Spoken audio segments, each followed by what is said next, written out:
pagka napuno are o mga kalahati na ilagay ninyo yung mga pinagbalatan, mga ano-ano, balat ng bawang, sibuyas, ano-ano, prutas, balat ng prutas. Yan, paghuhulog nyo po dito sa ganitong klase mo, mga isang dangkal na hintay.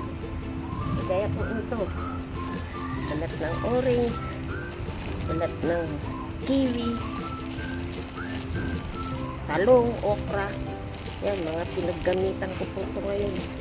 Siya ko na namang ibugbud din eh. At kung mga susunod na pagluluto, pagkain ng mga prutas, idadagdag ko pa po dito hanggang sa mga lahati na yan. Pag nangalahati na po yan,